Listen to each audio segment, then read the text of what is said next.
Welcome back to the Green Knight podcast. My name is Eric and I am your bard for this adventure.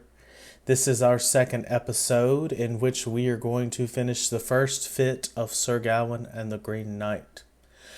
When we last left off, King Arthur and his gay court were all feasting and festing at Christmas tide and New Year. King Arthur was waiting for some tale, some marvelous thing before he could bring himself to eat. And he got his wish because in strolled through the hall an Meister, a giant green knight who was richly arrayed in green clothing, green skin, a green beard. Yet he was still in the form of a man. We'll talk about at the end all of the contradictions in the Green Knight and his appearance. But he strolls in and he demands to speak to the governor of this king. He wants to speak to the manager. And that's where we left off. So without further ado, let's pick that up and see what else happens in Sir Gawain and the Green Knight. There was looking on length the lude to behold, for each mon had merveil what it mene micht, that a hathel and a horse micht such a hoe latch, as grow grain as the grass, and grainer had samed, then grain all mile on gold glow on the brichter. All studied that there stode, and stalked him near, with all the wonder of the world that he wold should. For fell Celius had I seen, but such never are. For thee for phantom and fiery the folk there had deemed. Therefore to answer was Arwe mony adel frek, and all stoned at his staven and stone still sitten. In a swache silence through the sale ridge, as all were slipped upon sleep, so slacker horlotes and he. I deem it not all for doot, but some for courtesy. But let him that all should loot cast unto that we. Then Arthur before the he days that aventure beholds, and reckonly him reverenced, for rad was he never, and sighed, We welcome me wees to this place, the head of this hostel Arthur he had, licht looflich adoon and langa, they pry, and whatso the will is we shall wit after. Nay, as help me, quoth the hathel, hey that on he sitteth, to one any wheel in this one it was not mine end, but for the loss of they leader is lift up so he, and the bow and the bornest best are holden, stiffest under still gare on steadest to read, the weakest and the worthiest of the world's kind. Brave for to ply with in other pure likes, and here is kid courtesy as ye have heard carp, and that has wined me hither, wees at this time. Ye may well be secure be this branch that ye bear here, that ye pass as in pace, and no pleased sage. For had he founded in fair, in feasting ways, ye have a hauberk at home, and a helm both, a shield and a sharp spear, shin on the breast, and other weapon as to weld ye wane well as. But for he wolde no where, me wades are softer. But if thou be so bold as all a born is telling, thou will grant me godly the garment that he ask be reached. Arthur kon answer and sighed, Sir Cortais Knecht, if thou crav batile bar, her feilest thou not to ficht. Nay, Christ no ficht, in fight they tell, hit arna boot on this bench but beardless childer. If he were hasped in armes on a hay estate, here is no mon made to match for mich tis so wike. For thee craven this court a Christmas gommen, for it is Yule and New Year, and there are yep money. If any so hardy in this house holdeth himself, and be so bold in his blood, brine in his head, that dar stiffly streak a stroke for another, he shall give him of me gift, this gizern rich, this axe that is heavy no, to handle as him likes, and he shall bid the first boor as bar as he sit, if any freck be so fail to fond that he tell, lep lichtly me to and latch this weapon, he quit clam it forever, keep it as his own, and he shall stand him a stroke stiff on this flat, else thou will dicht me the dome to tell him another bar lie, and yet give him respite a 12 month and a die. No here, and let's say tit, dar any herren ocht say. If he hem stoned upon first, stiller were than all the headed men in hall, the he and the low. The rank on his run say him rooted in his saddle, and runishly his ready and he railed about. Bende his brazen brow was bleak and a grain, wived his beard for to wide hustle would rees, and when none would cape him with carp, he cocht full he, and rimmed him full richly, and rished him to spag. What, is this Arthur's house? Quoth the Hathel then, that all of the Roos renes of thuch realm so mony.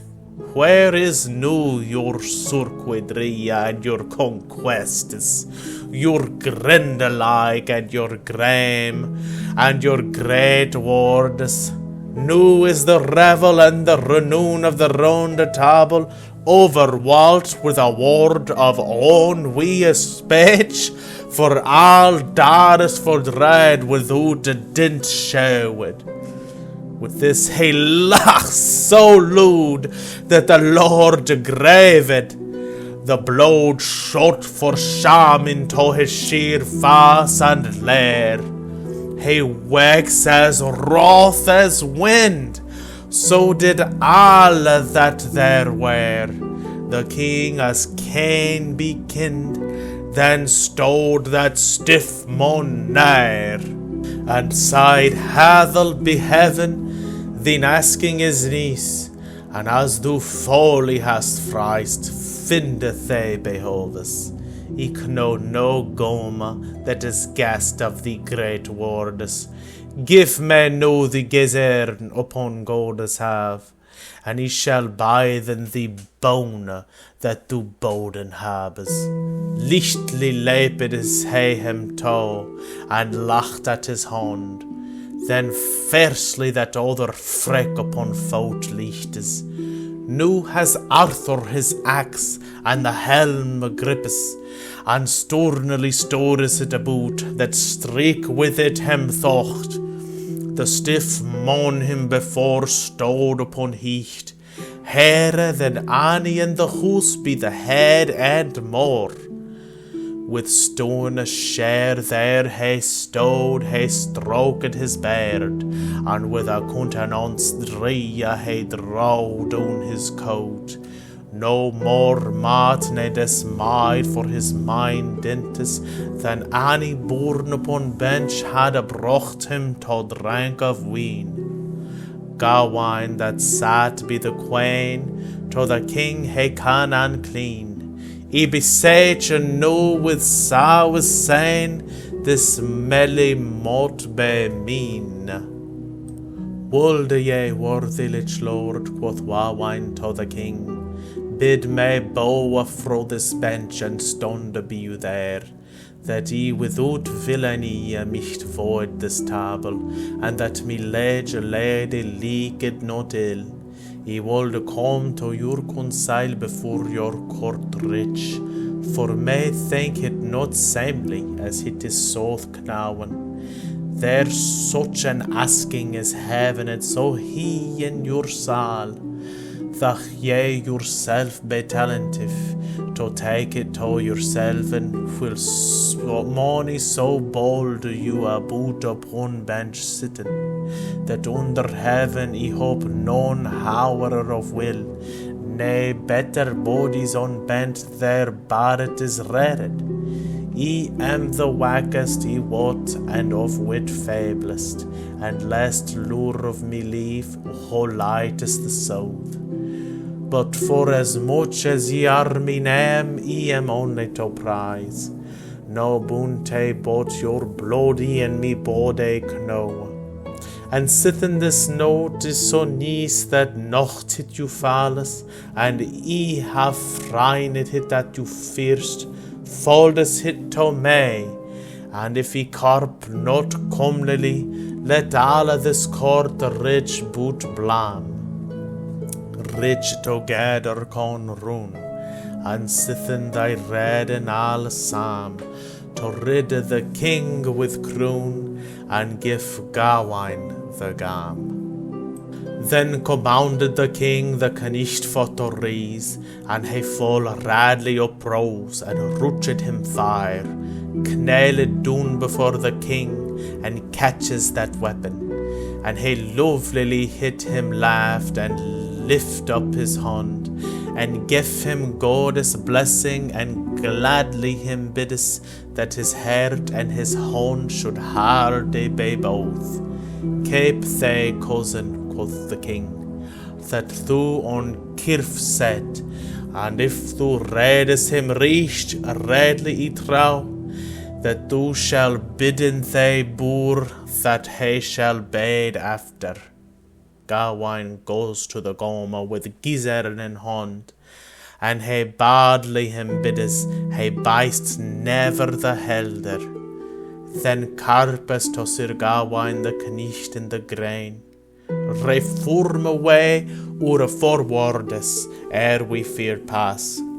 First that they hathel, who that thou hattest, that thou may tell it truly as ye trist may. In God faith, quoth the God knicht, Gawayne he had, that bade they this buffet whatso befall us after, and at this time 12 moneth taketh they another, with what weapon so thou wilt, and with no we else on leave. That other unswar is again, Sir Gawain so mutty thrive, as he am fairly fine, this dint that thou shalt drive. Bigog, quoth the graine knicht, Sir Gawain may leakes that he shall fang at the foot that he have freist hair, and thou hast readily rehearsed, be reason full trow, clanly all the covenant that he the king asked. Saf that thou shall sicker me, sage, be thee troth, that thou shall sage me thee self, whereso thou hopest he may be found upon fold, and fetch they such wages as thou tellest me today before this do the rich.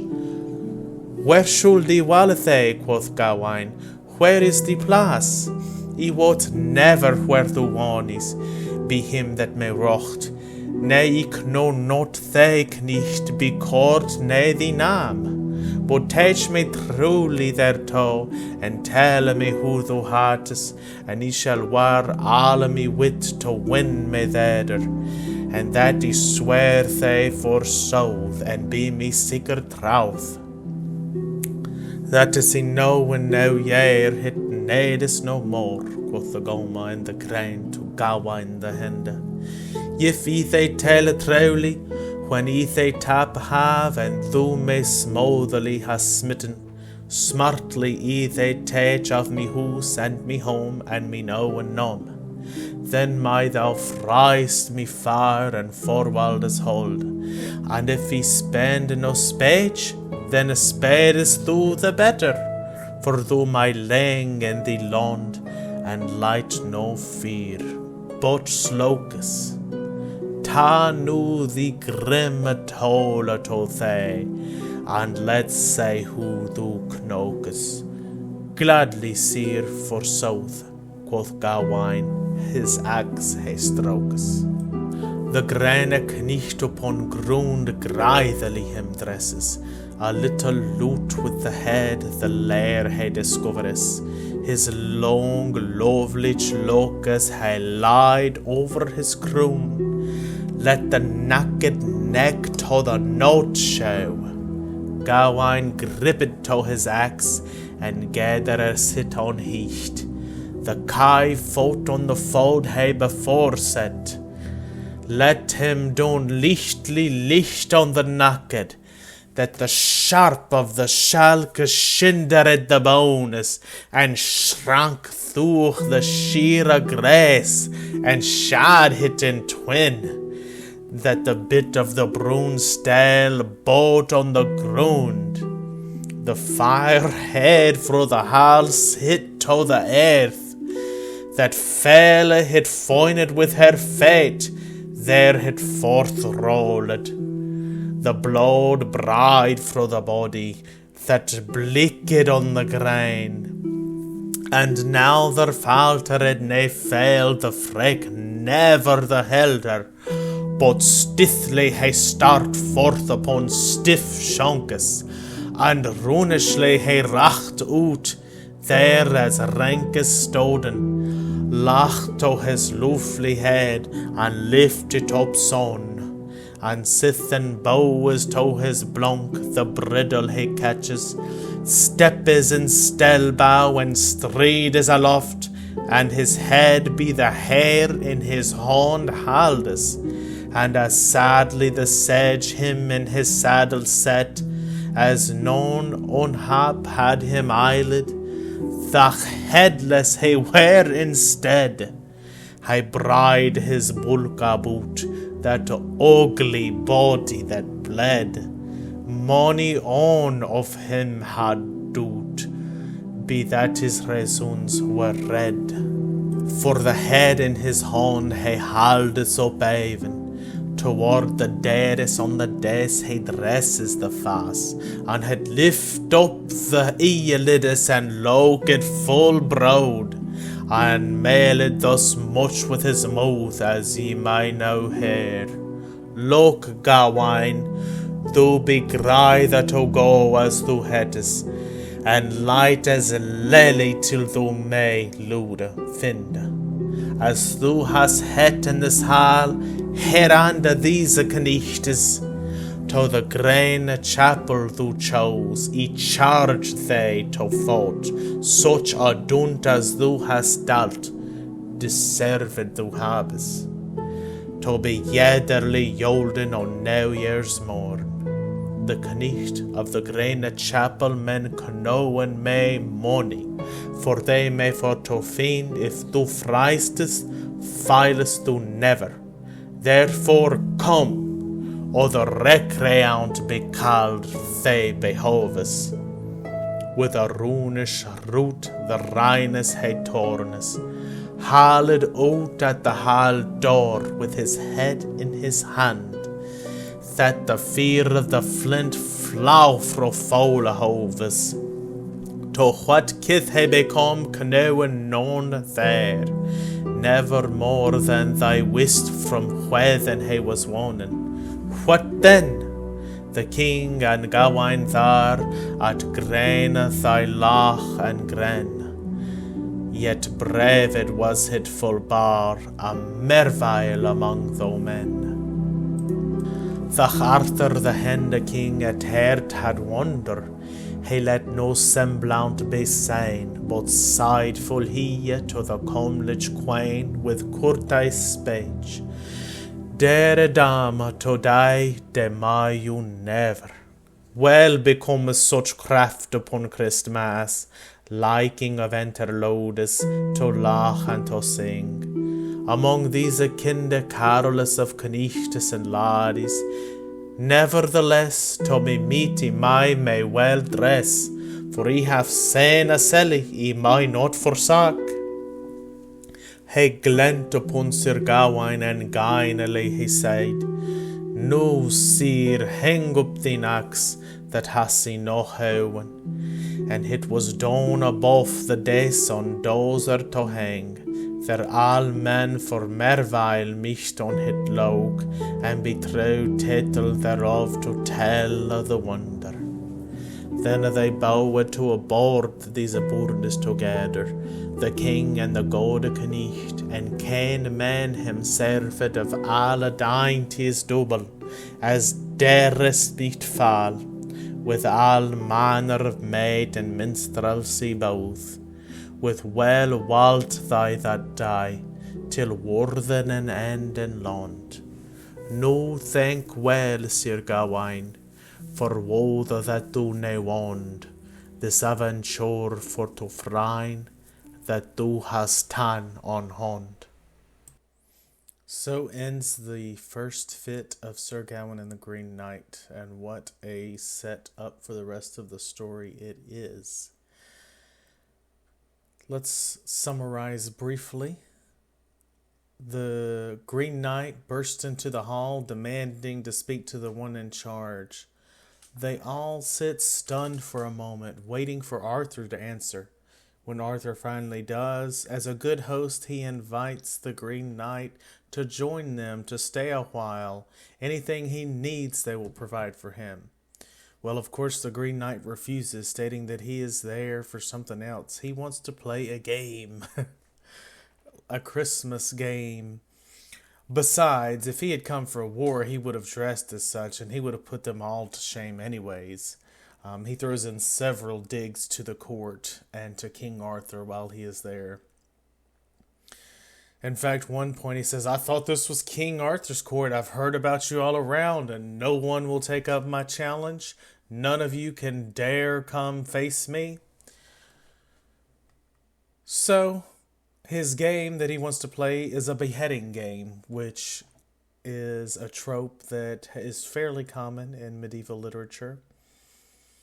But the game goes that he will give someone his beautiful ornamented axe to keep, and they must strike a blow to his head.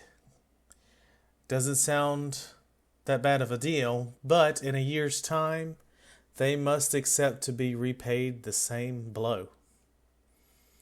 So they better get that head off, right?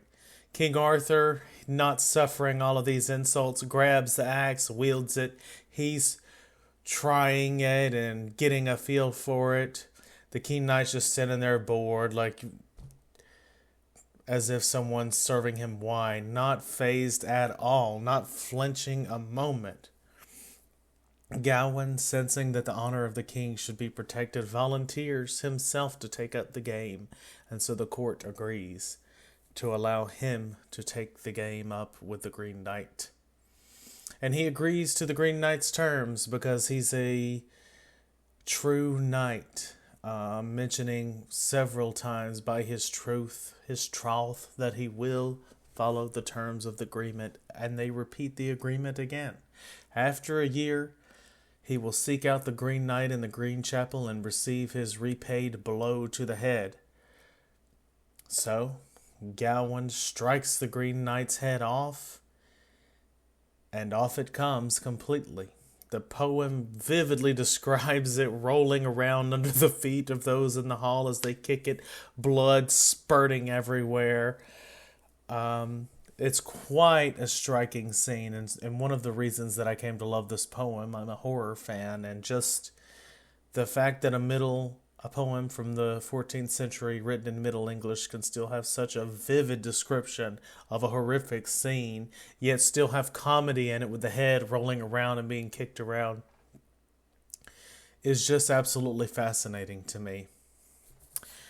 But Unfortunately for Gawain, the Green Knight is not dead. His body still there, stiff and torn, gets up sturdily and goes about his business. He grabs his head in his hand and holds it up high, directs it to the dais and King Arthur and Gawain, and reminds Gawain of his promise that in a year he should receive his repayment. So he leaves and the festivities resume. Arthur can finally eat. He got some silly thing, a marvelous sight to witness, and he can enjoy his meal. Yeah, no danger for him, right? That's great for you, King Arthur. If I was Gawain, I probably wouldn't have much of an appetite then. Arthur tells Gawain to hang up the axe behind the tapestry for everyone to admire. And that's the end of the first Fitt. And then the next part, we will see Gawayne go on his journey to find the Green Chapel. I wanted to talk a little here about all of the contradictions or juxtapositions that the Green Knight represents, because he's such a fascinating character. When he bursts into the hall, the very first thing you notice, he has a holly bob in one hand, a symbol of peace, yet in the other he hefts a horrific axe, beautiful but deadly. The holly bob itself is a plant that is sort of different because as an evergreen, it keeps, as the poem notes, it keeps its green leaves when the greaves are bare. Everything else has withered and died in winter time, but the holly is still green, just like the Green Knight. So, right off the bat, he's got a holly bob in one hand and a horrific axe in another. He promises that he's there for peace for a Yuletide game, but he mentions his deadly weapons and his might, basically threatening them, but assuring them that he's there for a game nonetheless. He says he's there for peace, but takes several digs at them. He also says that he's there because of the renown of the Round Table and Arthur's court, Camelot. Yet he insults them many times, calls them beardless children, scaredy cats, basically, that won't face him. What, Arthur, no one in King Arthur's court can face me? He basically says at one point. He's described as a man in shape and in appearance of a knight, in at least silhouette form, but he's huge and hued in green as some fairy or phantom. So is he a man? Is he a fairy? Is he a monster? Is he a friend? Is he a foe? Is he in there for peace or for war? We don't know. We don't know. It also brings us to the question of what the green means, which is something I'm not going to get into too much here because we'll circle back to that after we've had a full recitation and reading of the poem. But it brings me to a quote from the poem of the ranks pondering the ranks, the other knights in there, when he bursts in and they're all just standing aghast at the Green Knight and unsure what this thing is and how to even react.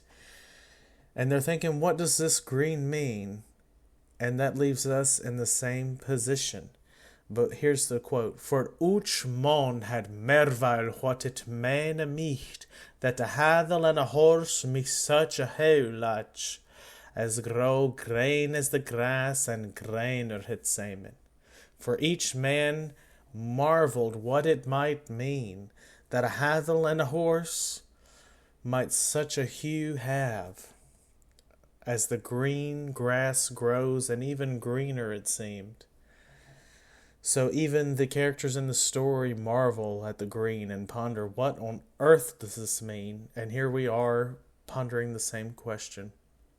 We may get a few answers by the end of the poem, but I think it's one of those things that are meant to be debated and pondered and never really fully nailed down.